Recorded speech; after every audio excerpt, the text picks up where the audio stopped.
तुमच्या हाताला मार कसा लागला सांगा।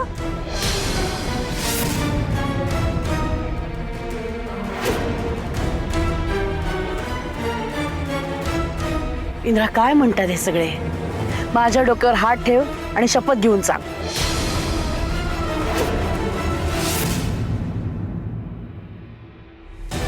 मी राणीवर हात उचलला, त्याची शिक्षा म्हणून मी हे स्वतःला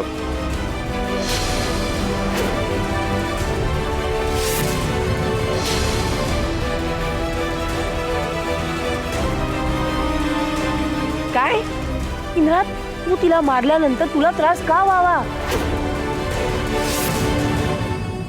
तिने तुझे कान भरले म्हणून मी घर सोडून गेले होते ना। मग तिला तिची चूक दाखवून देण्याऐवजी तू स्वतःला शिक्षा करत बसलास। काकी, त्यांनी फक्त स्वतःला शिक्षा नाही दिली आहे, तर आपल्या सगळ्यांसोबत तो खोटेपणाने वागलाय। आपल्या सगळ्यांना दिसतंय की ते दोघं एकमेकांशी बोलत नाहीयेत, पण वस्तुस्थिती वेगळी आहे। या दोघांमध्ये भांडण कधी झालंच नव्हतं।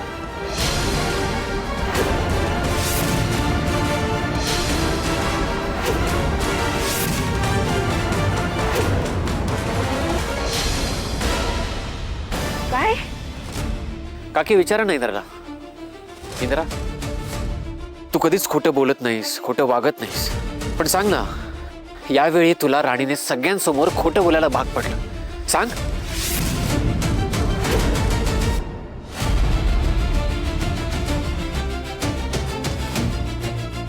इंद्रा, मला खरं काय ते कळायला हवं। शपथ आहे तुला माझी, बोल इंद्रा खरं काय ते, नाही तर आत्ता इथे तुझ्या समोर मी माझा जीव सोडीन। सांगतो, सगळं सांगतो। राणी आणि माझं भांडण कधी झालंच ना। बुवांचा जीव घेण्याचा प्रयत्न कोण करतंय हे शोधण्यासाठी आम्ही हे नाटक केलं।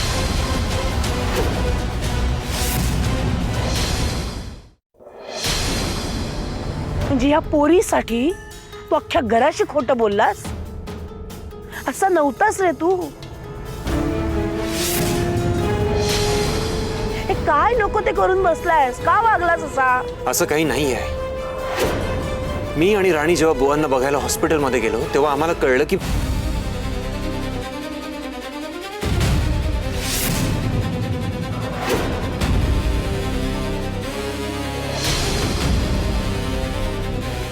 आपण एक काम करू, ज्याला कोणाला असं वाटतंय ना की आपण वेगळे व्हायला पाहिजे, आपण त्याची इच्छा पूर्ण करू।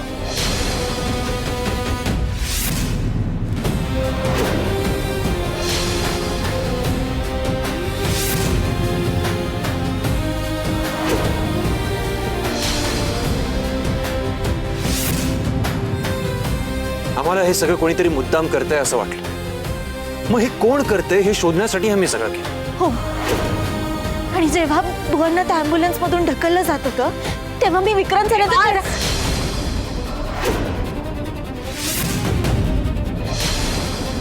थोबाड बंद ठेवा तुझा, एक शब्दही बोलू नकोस।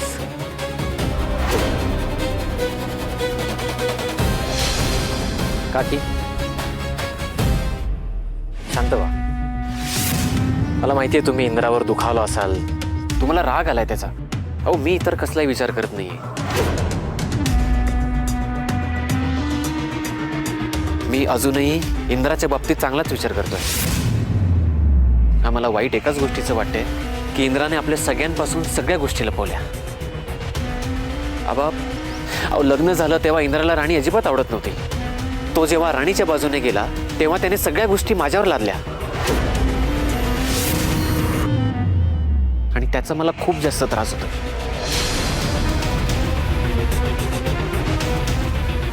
आणि या सगळ्यातून एकच गोष्ट मला जाणवते की राणी सकट सगळ्यांना आम्ही या घरात नकोय।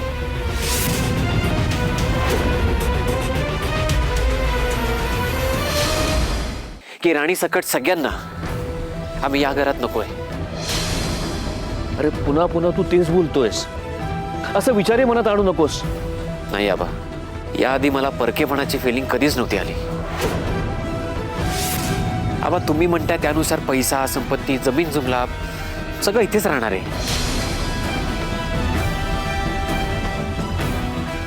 आणि आयुष्याच्या शेवटच्या टप्प्यावर माणसं किती कमवली ना याचाच हिशेब चुकता केला जाणार आहे.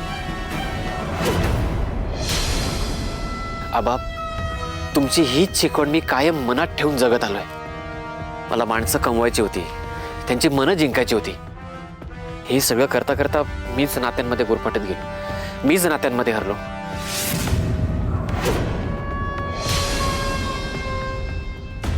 आबा, आत्तापर्यंत आपण एकत्र कुटुंबामध्ये खूप चांगले जगत होतो.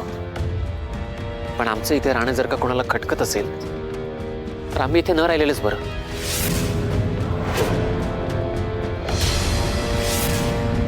चल उर्मिला.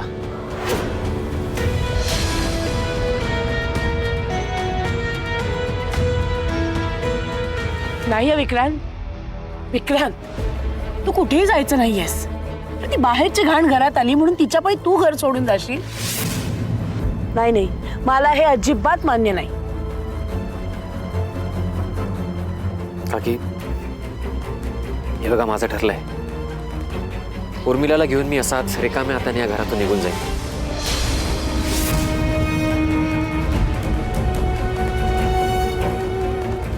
तुमची कंपनी, तुमचं घर, तुमची संपत्ती सगळं तुम्हालाच लागलं.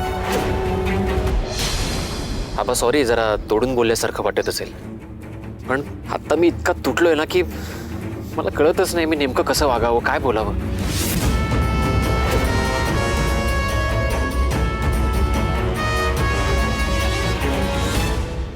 आबा, तुमचा आणि मालती आईंचा आमच्या दोघांवर खूप जीव आहे हे माहितीये मला.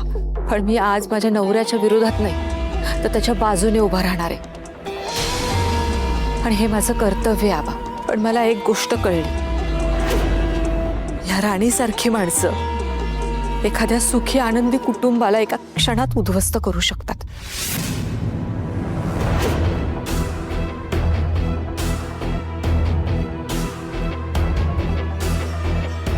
आबा, एक वेळेला मी माझा झालेला अपमान सहन करू शकतो, पण माझा स्वाभिमान असलेल्या माझ्या नवऱ्याचा अपमान झालेला मी कधीच सहन करू शकत नाही. नाही थांबू शकत ह्या घरामध्ये आम्ही एक क्षणही. उर्मिला, हे बघ अगं, असं भरल्या घरातनं घर सोडून जाण्याचा विचार करू नका. विक्रांत बाळा, अरे हे सगळं गैरसमजुतीमुळे झालंय रे. माझाही गैरसमज झाला रे. आणि रागाच्या भरात मी तुझ्यावरती हात उचलला. मी जगातली सगळ्यात वाईट आहे, पण माझं चुकलं. मी तुला समजून घ्यायला हवं होतं. हे बघ, होतं ना, मी तुझ्यासमोर हात जोडून तुझी माफी मागते, पण तू जाऊ नको. आई, आम्हाला आता कोणी थांबवू नका. आमचं ठरलंय, आम्ही निघतोय.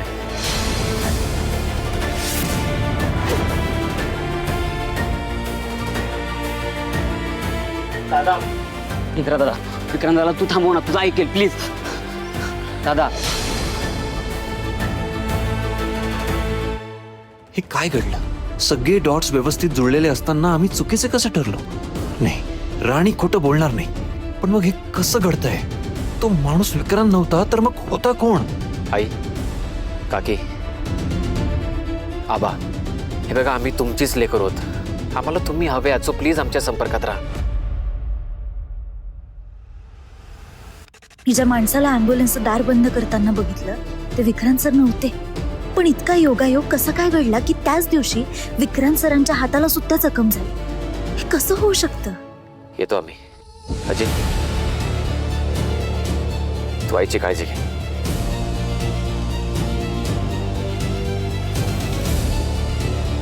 चल उर्मिला. विक्रांत नको जाऊस रे. निदान मी हयात असताना तरी मला माझं कुटुंब तुटताना नाही बघायचंय. आबा, आधीच आमच्यावर खूप घाव बसलेत, अजून घाव सोसायची ताकद नाही आता. उर्मिला, या घराने आपल्याला जे काय दिलंय ते आपल्याला इथेच ठेवून जायचंय. आपल्याला फक्त आबासाहेबांचे आशीर्वाद हवेत. ये.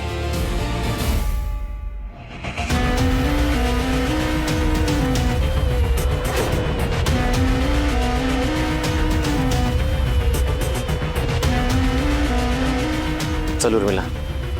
थांब विक्रांत, जाता जाता मला हिच्याशी बोलायचं.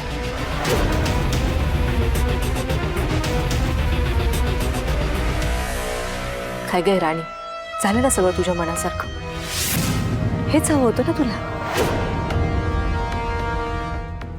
तू जिंकलीस आणि आम्ही हारलो.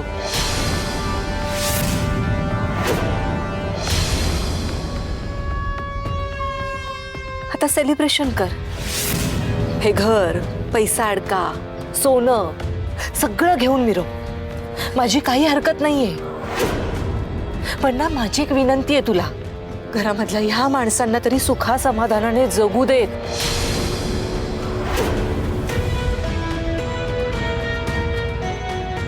यांना एकमेकांपासून तोडू नकोस, एवढे उपकार कर माझ्यावर.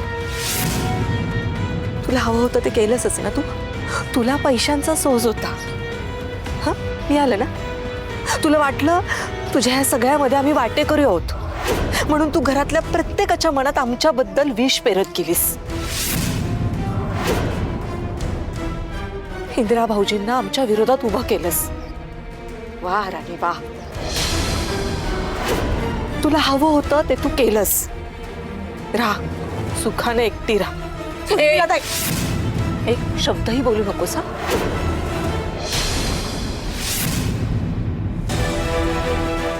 प्रत्येक वेळेला तू आमच्यावर आळ घेतलायस. आमच्या चिकूला आम्हीच मारलं असा आळ आमच्यावर घेतलास. तुझ्या बुवांनाही आम्हीच मारला असा आळ आमच्यावर घेतलास.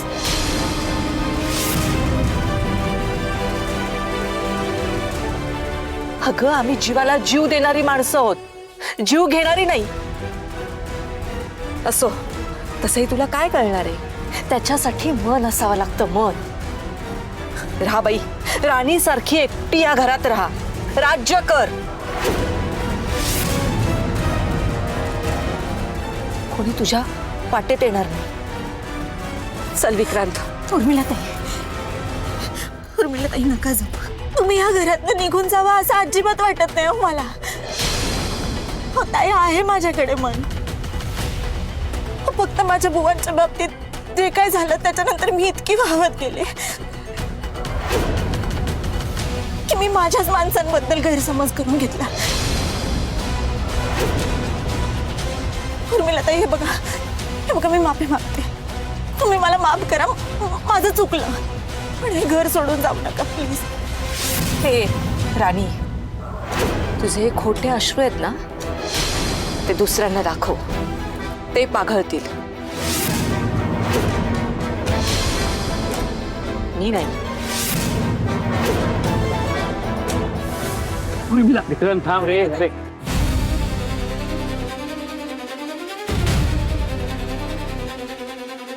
विक्रांत थांब.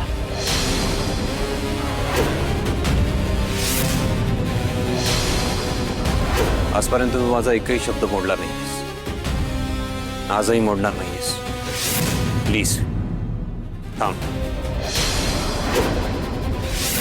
नाही इंद्रा, हा विक्रांत आज कोणाचं ऐकणार नाही आणि कोणासाठी थांबणारही नाही.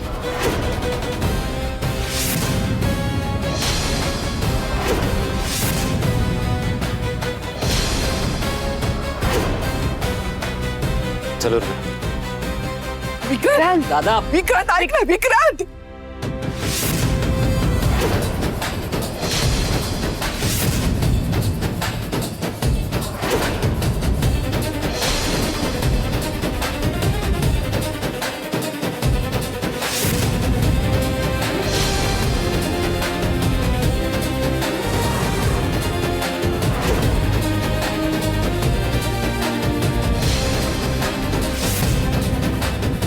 अजित, अरे जा, तू भावाला थांबव.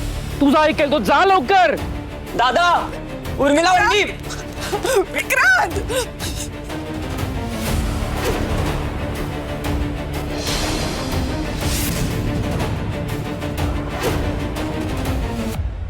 मालती,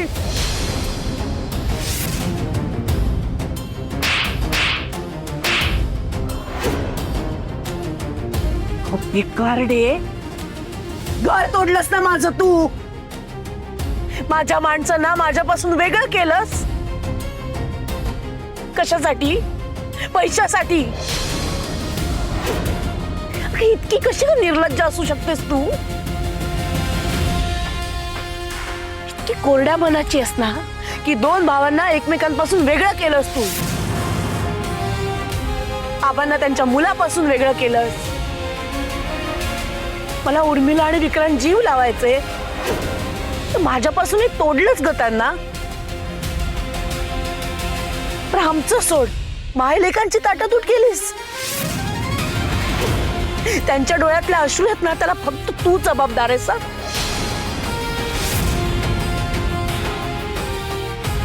आज जसं इंद्रापासून उर्मिला आणि विक्रांतला तोडलंस, तसंच उद्या आबा आणि मलाही तोड, नंतर रत्नावहिनींना तोड. एक एक करत ना सगळ्यांना तुझ्या आयुष्यातून वेगळं कर तू, आणि मग या घरावर राणीसारखं राज्य कर. हे हवंय ना तुला? बोल ना, हेच हवंय ना? नाही मालकी मॅडम, तुमचे विचार सुद्धा येत नाहीत माझ्या मनात. मी पास कर ग, पास कर तुझी नाटकं. तू काय आहेस ना, आज सगळ्यांनी उघड्या डोळ्यांनी बघितलंय. काय हो, तुम्हाला हिचा खूप पुळका होता ना, सतत हिच्या कौतुकाची पालखी फिरवत होतात ना. आता तरी तुमचे डोळे उघडलेत का? आजवर या घरात जे झालं नाही ते आज झालं, आणि या सगळ्याला ही अवदसा जबाबदार आहे. माझं घरदार उद्ध्वस्त केलं हिने. सगळी नाती गोती, आचार विचार, संस्कार सगळ्यांना अग्नी दिलायस तू. इंद्रा, रे आता तरी भानावर ये बाबा.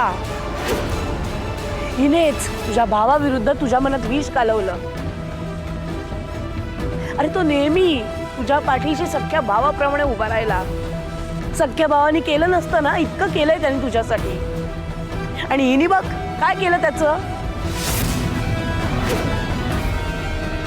नाही, तुला अजूनही जर का वाटत असेल ना की आई तुझ्या मनात विष कालवते, तर तू हिला पाठिंबा दे बाबा, माझं काही म्हणणं नाही. पण जर तुझ्याच या आई बापाला ह्या पोरीने घराबाहेर काढलं ना, तर मात्र डोळ्यात पाणी येऊ देऊ नको म्हणजे झालं.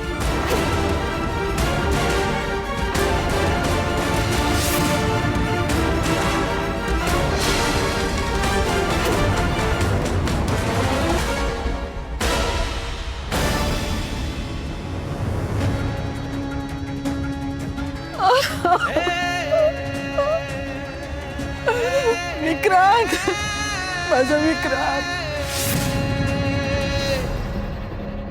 कुठं जाईल, काय करेल, कसा राहील? देवा, होताच नव्हतं झालं रे. आता माझी लेकरं जर माझ्या जवळ नसतील तर माझ्या जगण्यात तरी काय अर्थ आहे? परत नाही. तुझा चुकांनी बरबटलेला स्पर्श मला करायचा नाही. का तुला मुलगी म्हणलं होतं मी, तू तर मुलगी म्हणण्याच्या लायकीचीच नाहीयेस.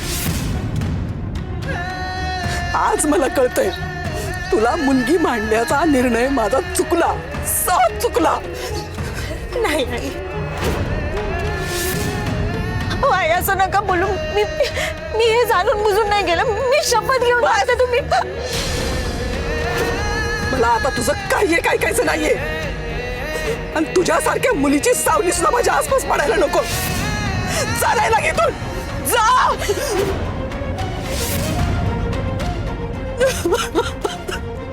नाही नाही.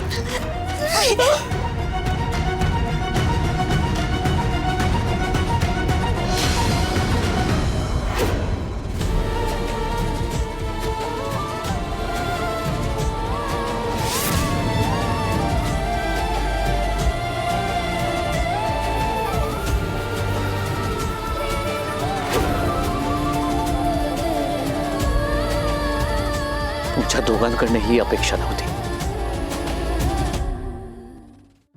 आणि तुम्ही मला स्पष्टीकरण देण्याचा प्रश्नच उरत नाही आता, कारण तुमच्या या गोष्टीचं समर्थनच होऊ शकत नाही. मी तुम्हाला काय सांगितलं होतं, जे काही कराल ते विचारपूर्वक करा, जपून करा. आणि तुम्ही काय केलं? हे घर कुटुंब तोडून टाकलं. तुम्ही नजरेतनं उतरलात पाशलात पण.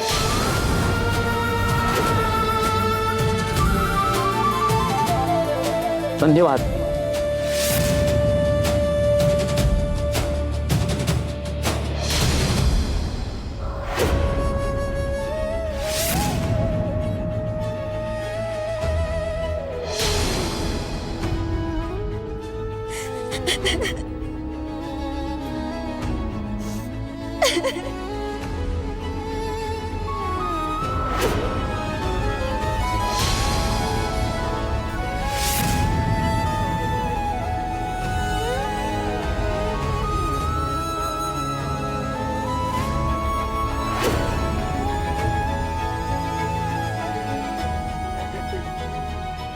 तर मुलगी म्हणजे नाही. तुम्ही नजरेत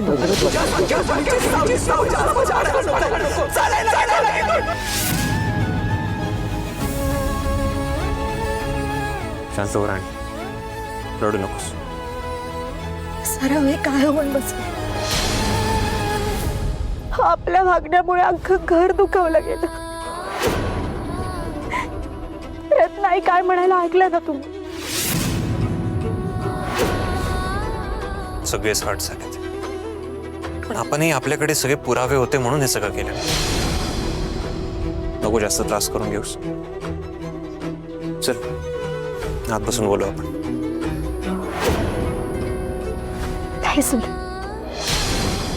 माझी घरात जायची हिंमत होत नाही. मला बुवांकडे जावं असं वाटतंय. बघ राणी, आत्ता नको. जे काही घडलंय ते इतकं मनाला लावून घेऊ नकोस. सर असं कसं बोलताय तुम्ही. एखाद्याच्या चारित्र्यावर बोट उठवल्यासारखं झालं आणि आपण खोटे ठरलोय. विक्रांत सर आणि उर्मिला ताई दुखावले गेलेत आपल्याकडून. मला ना कळतच नाही आता मी काय करू. अशी कशी चुकले मी. आणि या सगळ्यात मी तुम्हाला सुद्धा ओढलं. मी असं करायला नको होतं. रिलॅक्स बघ, तू असा विचार नको करूस. आणि चुकले मी म्हणजे तुला असं वाटतंय का तू ॲम्ब्युलन्सचं दार उघडणारा माणूस विक्रांत नव्हता असं? नाही सर, मला अजूनही असं वाटतंय की ते विक्रांत सरच होते. पण आता विक्रांत सरांनी दिलेले पुरावे बघून कोणी विश्वास ठेवणार आहे माझ्यावर. मी, माझा अजूनही विश्वास आहे तुझ्या. तू खोटं नाही बोलणार म्हणून मी तुला सांगतो, एवढा त्रास करून घेऊ नकोस. चला. नाही सर, माझी आज जायची अजिबात हिंमत होत नाही. मीच काहीतरी गुन्हा केल्यासारखं वाटतंय मला. त्या घराची पायरी ओलांडून आज जाण्याची हिंमत होत नाहीये माझी. सर मला प्लीज जाऊ द्या बुवांकडे. तुम्ही नाही म्हणू नका. बरं ठीक आहे, मी सोडतो तुला. चल. नाही सर, आता घरात एवढं सगळं झाल्यानंतर आपण दोघं जर एकत्र बाहेर गेलो तर ते बरं दिसणार नाही. तुम्ही इथेच थांबा, मी जाईन. अगं पण राणी. नाही सर, तुम्ही काळजी करू नका. मी जाईन व्यवस्थित. आता मला बुवांकडे गेल्यावरतीच बरं वाटणार आहे. तुम्ही घरच्यांची काळजी घ्या. बरं ठीक आहे, मी जाते.